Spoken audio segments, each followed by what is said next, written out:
Hello, Nigeria, and welcome to Newsline. I am Elizabeth Omori.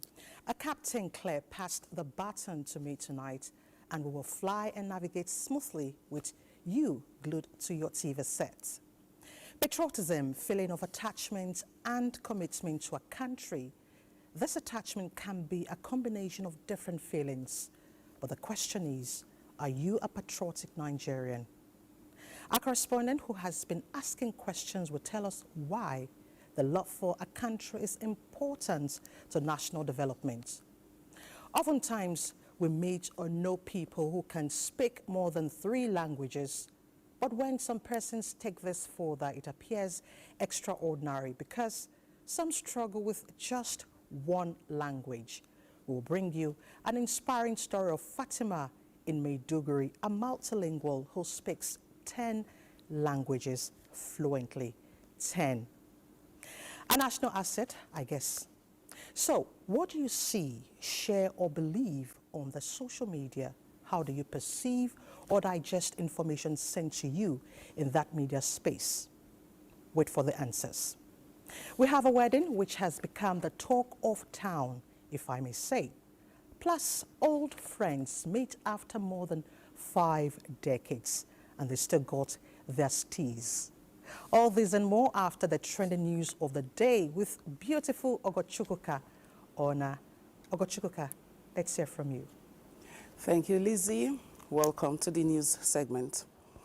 Nigeria and India have signed Memorandum of Understanding on new areas of collaboration to further strengthen the bilateral ties between both countries. This was a major outcome of the Indian Prime Minister Narendra Modi's state visit to Nigeria on the invitation of President Bola Tinubu. State House correspondent Musbao Dan Wahab reports that the president conferred on his guest a national honor of the Grand Commander of the Order of Niger. Again, the meeting of 2 willing partners.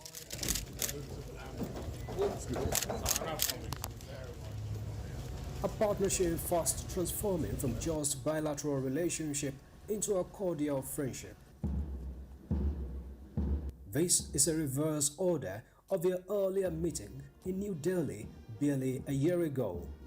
President Tinubu's attendance of the 18th G20 Leaders Summit as a special guest and his meeting with Prime Minister Modi September last year culminated in some agreements that were poised to double the trade volume between the 2 countries that had at a time got close to $15 billion.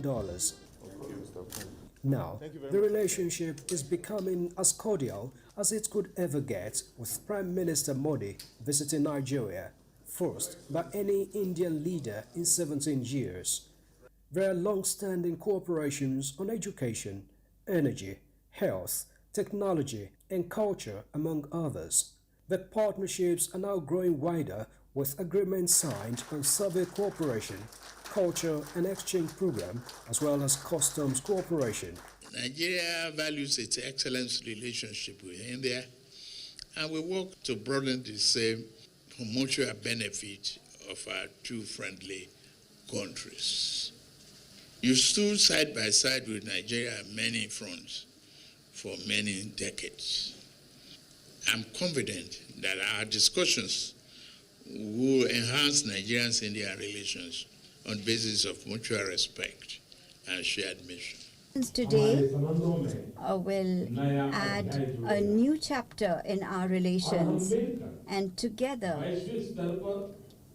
we will also continue to highlight at a global level the priorities of the Global South. And thanks to our joint efforts, we will achieve success as well in this. And not just as fair weather friends, both parties are also willing to face their challenges together. I'd like to express condolences for the loss of lives caused by the floods.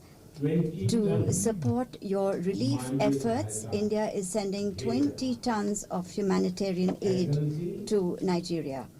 Excellency.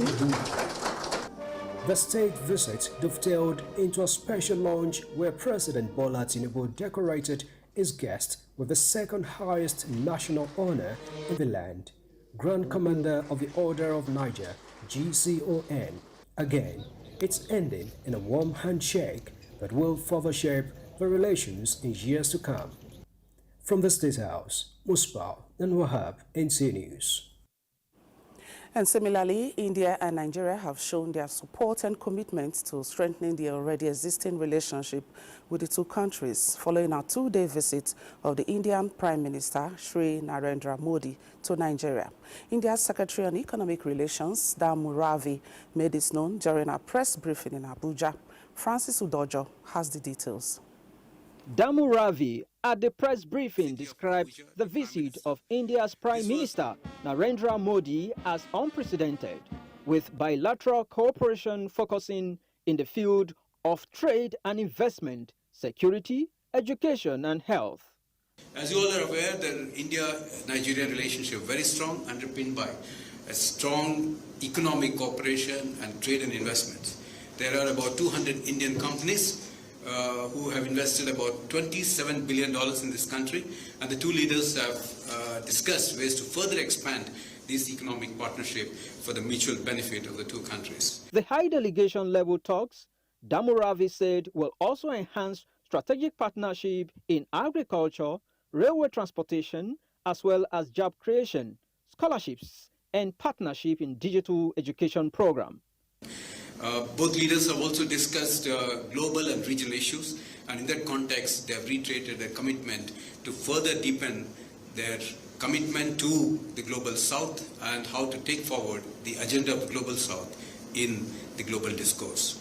Damu Ravi also emphasized that President Bola Tinubu, in keeping India-Nigeria relationship, conferred a national honor of the Grand Commander of the Order of Niger on Modi for his contributions to India-Nigeria ties. An honor, he said, India as a country deeply appreciates. This makes Mr. Modi the first foreign leader to be conferred with such national award in Nigeria since 1969. In Abuja, Francis Udojo, NTA News. And after playing host, President Bola Tinubu departed Abuja for Brazil to attend the 19th meeting of the G20 Leaders Summit taking place in the South African country. The presidential airplane took off from the Nnamdi Azikiwe International Airport at about 7 o'clock this Sunday evening. A statement by the presidential advisor on information and strategy, Bayo Onanuga, implies that the Nigerian leaders' participation is at the instance of the Brazilian president and current president of the group. The summit, holding from Monday, November 18 to Tuesday 19, will bring together leaders from the world's top 20 economies, including the European Union, the African Union, and multilateral financial institutions, among others. President Tinubu is also expected to hold bilateral meetings on the sidelines of the summit in advancement of Nigeria's socio-economic reforms. He is expected to return to Nigeria at the end of the visit.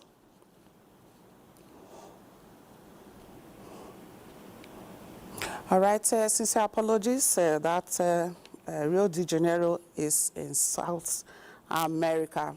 All right, now talking election matters, the Independent National Electoral Commission, INEC, has declared Lucky Aiyedatiwa of the All Progressives Congress, APC, winner of the governorship election in Ondo State. The declaration was made after Aiyedatiwa secured a total number of 366,781 votes to defeat other contestants. Toyin Batire reports.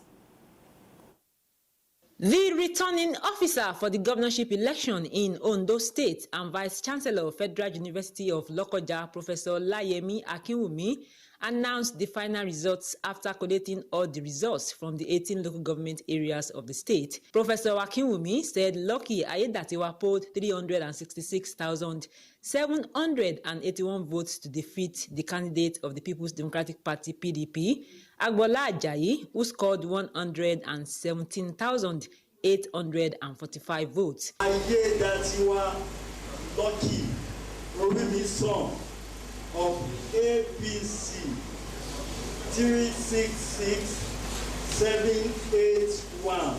That Aiyedatiwa Lucky Orimisan of APC having satisfied the requirement of the law, is hereby declared the winner and is returned elected. Representatives of political parties admit that the result represents the will of the people. The people love him, and the people of this state is happy that he has returned as governor-elect. The party will come up with what to do at the appropriate time. Reacting, the winner promised to run an all-inclusive government, while the PDP candidate was unavailable to react. They have made a choice and given me a renewed mandate to continue as their governor beyond 2025. With the final result, Lucky Ayedatiwa won in all the 18 local government areas of the state. In Akure, Toyin Batire, NTA News. Now, President Bola Tinubu felicitates with the winner of Saturday's Ondo State governorship election, Lucky Ayedatiwa of the All Progressives Congress, while also commending the peaceful conduct of the process. The president congratulates Ayedatiwa and other candidates of the 17 political parties for the maturity and sense of purpose demonstrated during the campaigns and the election, attributing the success of the polls to the civility in the state. He enjoins the political actors to allow their orderly conduct to permeate the post-election activities and processes. President Tinubu believes the Ondo State election is another litmus test of the capacity of the Independent National Electoral Commission, affirming that the electoral body justified the confidence of the people with early preparations, deployment of staff and materials, and handling of the electoral process.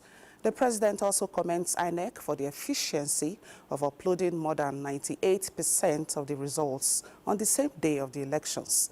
President Tinubu extends his appreciation to the Nigerian Police Force, National Civil Defense Corps, Federal Road Safety Corps, National Youth Service Corps, the military and other security outfits for their professionalism in maintaining peace and order. The president urges candidates dissatisfied with the outcome of the election to explore the opportunities provided by the judiciary to seek redress on areas of conflict. And similarly, the national chairman of the All Progressives Congress, Dr. Abdullahi Umar Ganduje, congratulates Governor Lucky Ayedatiwa on his victory in the governorship election in Ondo State. A statement by his chief press secretary, Edwin Olofu, says the remarkable success is a testament to the trust and confidence the people of Ondo State have in his uncommon leadership. The national chairman describes the victory as a triumph for democracy and the enduring will of the people, appealing with opposition parties to join hands in building the state. Former President Muhammadu Buhari has also expressed happiness with the success of the All Progressives Congress, APC, in the governorship election in Ondo State, which returned Governor Lucky Ayedatiwa with a landslide victory. Buhari, in a statement, says the voters had spoken lucidly and loudly about the confidence they have in the party and the governor, and their wish expressed through the ballot box should be respected by other stakeholders. He wished Governor Ayedatiwa and his team a successful tenure in office. And similarly, Deputy President of the Senate, Barau Jibrin, has described the victory of APC in the Ondo State governorship election as further endorsement of the ruling party and administration of President Tinubu. Senator Barau, in a statement, commended the national chairman of the APC, Dr. Abdullahi Umar Ganduje, for his vision and advised Governor-elect Lucky Ayedatiwa to be magnanimous in victory, urging those who contested the election to lend their support in moving Ondo State forward. And the atmosphere on the streets of Akure, the Ondo State capital, has been that of calm, with residents going about their usual activities, following the declaration of the incumbent governor, Lucky Ayedatiwa, as winner of the November 16 governorship election in the state.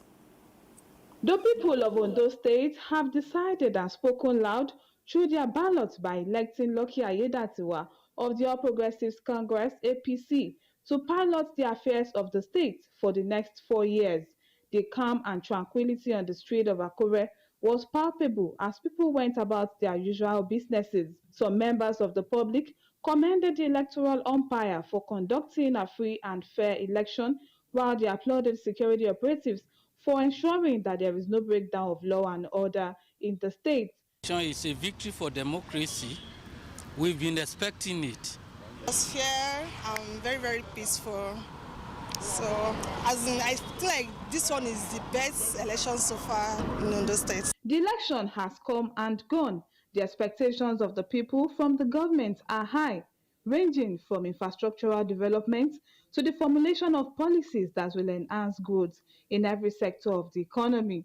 I want you to continue for where you stop, because the one he did for me, the little one he did, I appreciate. The new government should try to provide infrastructures for the people. Security operatives were strategically positioned around the metropolis to prevent any unforeseen security breach. In Akure, Ifeoluwa Omoshile, NTA News. In the meantime, the leadership of the People's Democratic Party says the November 16, 2024 governorship election in Ondo State runs short of all expectations and requirements of a free, fair and credible election, alleging that it witnessed the height of electoral swindle, deceit and manipulation. The party's National Publicity Secretary, Debo Olagunagba, in a statement issued in Abuja, emphasized that the election witnessed widespread election merchandising, monetization and vote buying. It added that the National Working Committee of the PDP will be having a more detailed review of the election and its outcome and take appropriate action in the defense of democracy. And to other matters now, survey has shown Africa's transport sector accounts for almost 1/3 of its total energy-related carbon emissions, with rapid urbanization and increasing transportation demands expected to lead to a rise in greenhouse gases. The forecast from side engagements in Baku, however, indicates that these emissions could be reduced by 130% by 2050 if Nigeria and Africa fully go the way of CNG and electric vehicles development. Charles Alpha reports. The transportation sector is vital in the process of globalizing products and services. However, the rise in air pollution from substantial energy consumption from non-renewable fossil resources is having adverse effects, specifically on the bulk of African nations.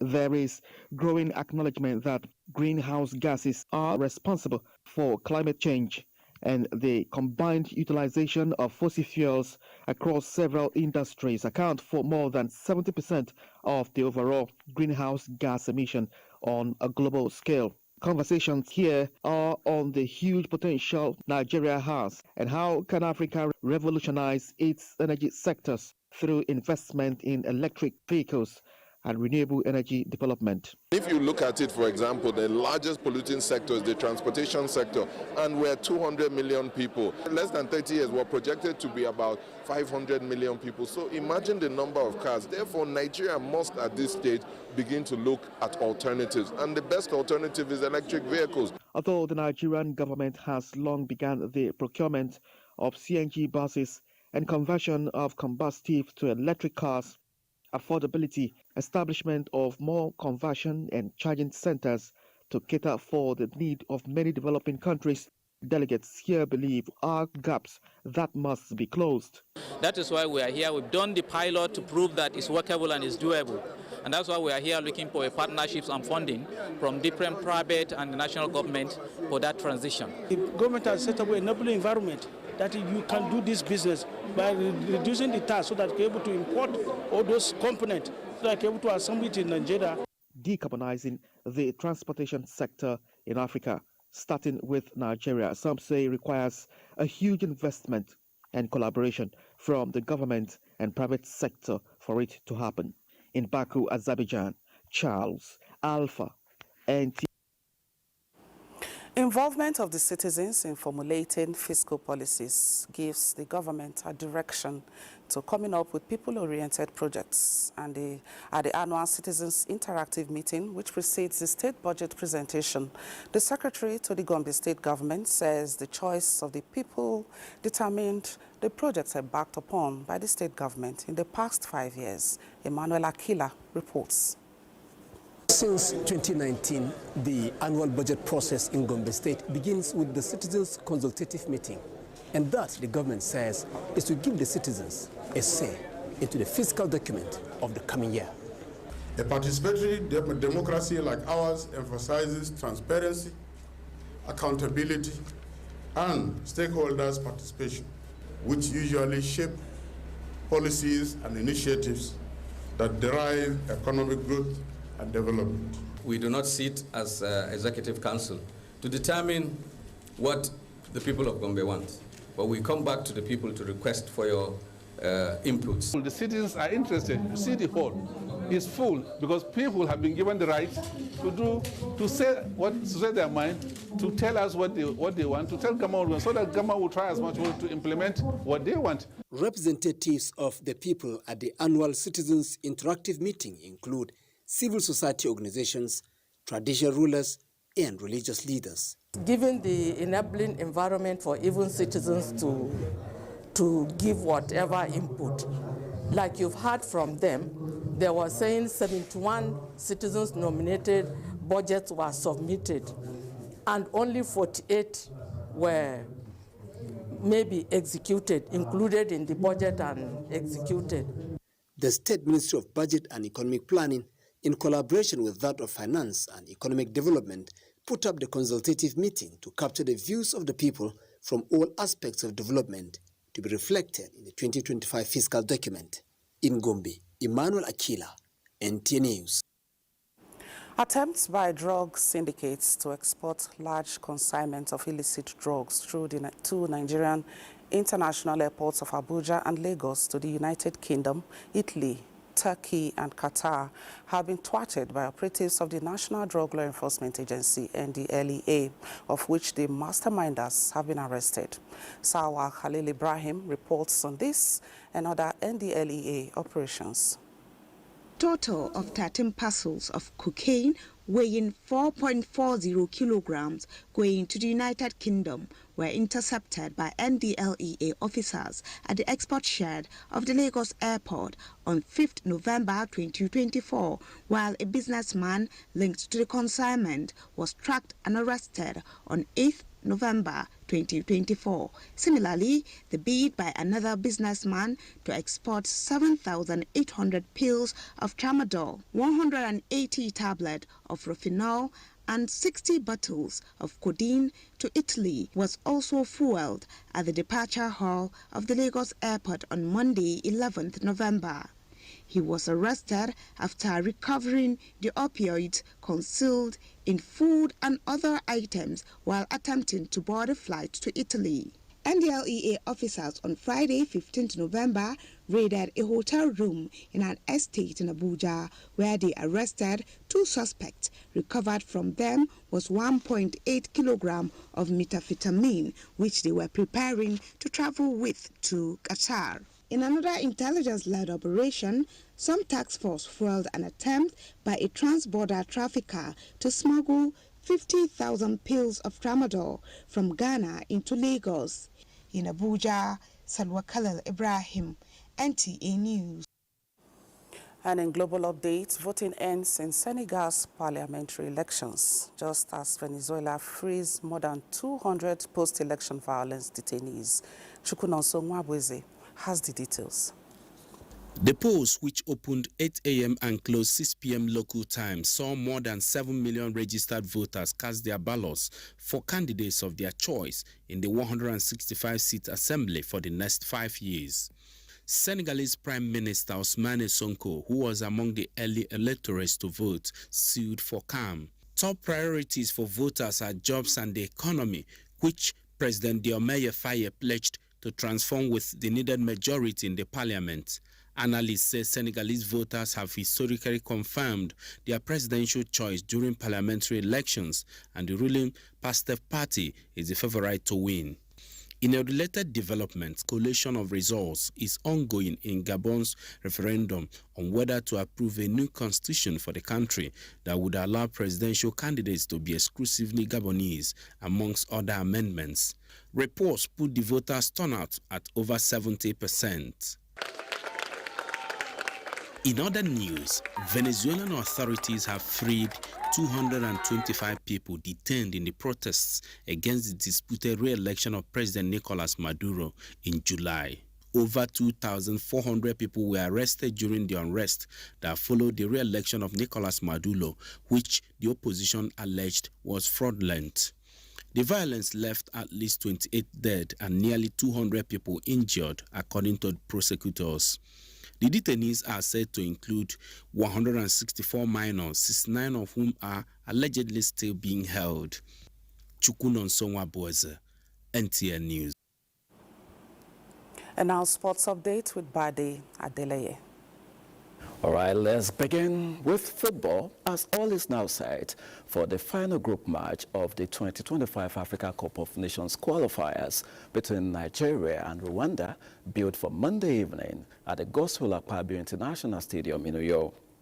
The Super Eagles had their final training session Sunday evening, with all 20 players in camp participating, while their opponents, Rwanda's Amavubi, also had a feel of the turf. Earlier, before the training, Coach Austin Eguavoyen and Captain William Troost-Ekong both revealed Monday's game would not be treated like a mere formality, with the AFCON ticket already secured in the bag. Our boys are 100% professional, and they know what it takes to win games. They know what it takes to perform. So I'm not sure they're going to blink for a minute. The way we approach Rwanda, the same way we approach Brazil, the way we approach Argentina, the same way we approach Rwanda. We're going to take the game tomorrow very seriously. It's also a way for us to prepare for next year, 2025, everything that's going to be ahead, whether it's the AFCON or the World Cup qualifiers. And we know that we're going to face them again, so it'll be things that we can learn from this game. Now, all Kanemi Warriors returned to winning ways in the Nigeria Premier Football League on Sunday after recording a slim 1-0 win over Varsity Niger Tornadoes in their match day 12 encounter. Kwara United beat Plateau United 2-0, Rangers with 3-2 winners over Bendel Insurance, while Kano Pillars, who had a packed stadium on their return to Kano, were forced to a 2-2 draw by Heartland. In other results, Sunshine Stars beat Lobby Stars 1-0 in Akure.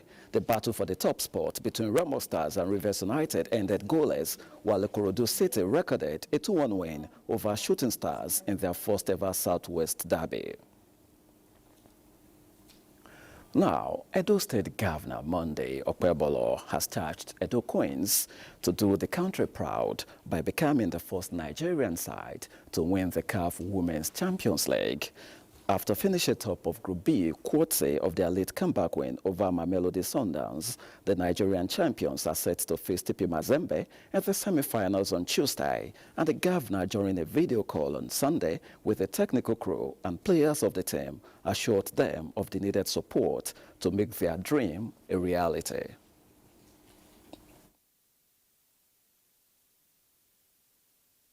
What is here? Hello. How are you? Good afternoon, sir. So I'll be waiting to receive you when you arrive. Okay, sir. Continue your good work. Thank you, sir. And read the topic book. Yes, sir. Thank you very much. Quite interesting. Let's finish with tennis, as Yannick Sinner became the first Italian to win the ATP Finals title as he earned a commanding straight sets victory over American Taylor Fritz in Turin on Sunday. With number one, Sinner capped a superb year in which he has also won the first 2 Grand Slam titles of his career with a 6-4, 6-4 win over the 5th-ranked Fritz. With that victory, his 70th in 2024, the 23-year-old became the first player to take the title at the season-ending ATP Finals without losing a set since Eva Lendl in 1986. And that's our beat on sports. Let's now return. But before I go back to Ogo, let me ask you and Elizabeth if you will be watching tomorrow's match between Nigeria and Rwanda. Of course, I'm definitely going to be watching those matches, and I'm so proud that Edo Queens are making us proud in Morocco. And for the Super Eagles, you know, I'm a big fan. I actually don't really like football, but when my country is involved, I'm loyal. Beautiful. All right, thank you, Bade and Elizabeth there. And we'll take a break at this point. Elizabeth will be back with Newsline.